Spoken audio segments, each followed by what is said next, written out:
Hey there, everyone. This is Sean, and welcome to Questioning Money, a newsletter taking a closer look at how money works and how it affects the world around us. Today, I'm going to talk about war. No matter what else is happening on Earth, it's pretty much a guarantee that there is a war being fought somewhere. It's human nature to fight.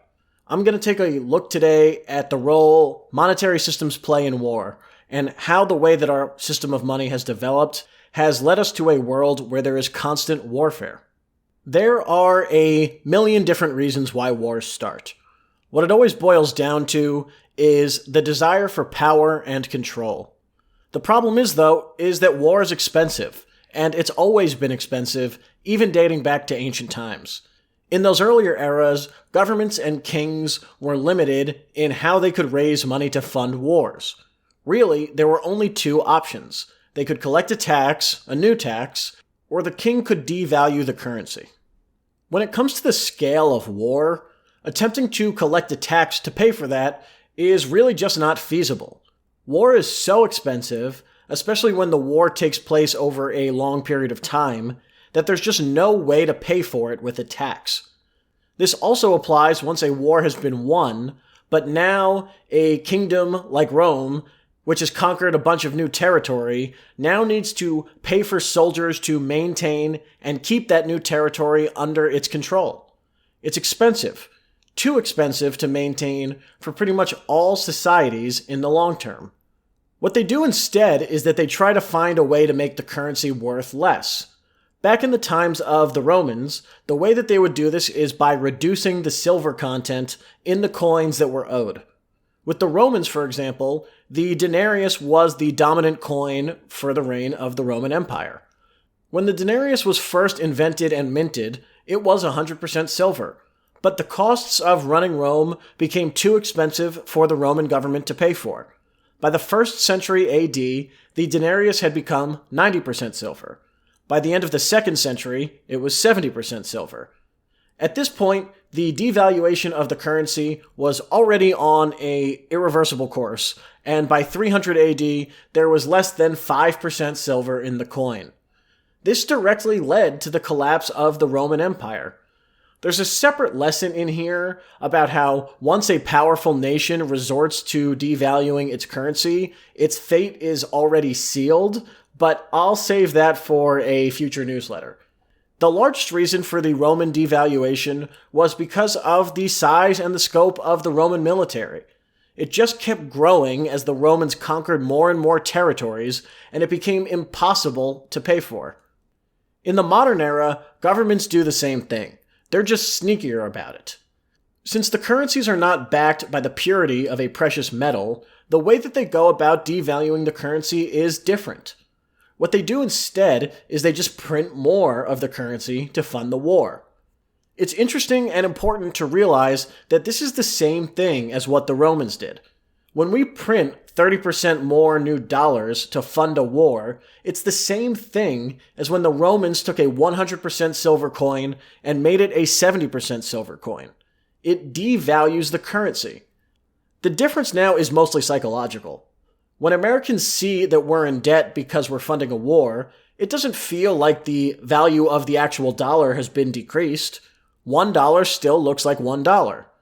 Back in ancient times, it was much harder to sell to the population. They were able to just look at their coin, know that it wasn't 100% silver anymore, and know that they were being ripped off. Today, people don't realize that they're being hoodwinked. This is combined with the fact that there's no limit to how much a modern government can print to fund a war. With the Romans, there had to be a constant calculation about how much they could devalue the currency while still getting people to think that it was valuable. If you go from 100% silver to 5% silver overnight, everybody's going to know that your currency is worthless. In the long run, the Romans still failed at this, but it's a balance that still had to be walked. Today, there is no balance. There's no cap on the money that can be printed to fund the war, and the government doesn't have to convince the population that the currency is fine because the population doesn't even realize that the currency is not fine. We complain, oh, the war is so expensive, But what's really happening is that our metaphorical 100% silver US dollar is now 70% silver. And what the ability to print money forever to fund a war means is that wars can go on forever. Our government doesn't have to stop a war because it doesn't have enough gold or silver anymore. Governments can, and do, perpetually fund war. They do it under the guise of national security and promoting democratic values and whatever, but because they're not restricted and how much money we can print, wars don't have to end anymore. This is how in 2020 we can see things like the US perpetual presence in Afghanistan or the decades plus of war in Iraq that have only been fueled by the ability to create new money and remain in perpetual warfare.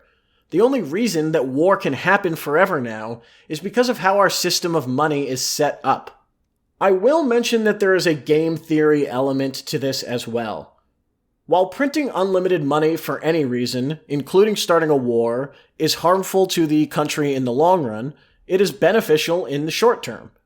Using an example like the World Wars, if one country simply decided that they couldn't pay for the war anymore, they would have been conquered. So it's understandable why this kind of war at all costs attitude happens.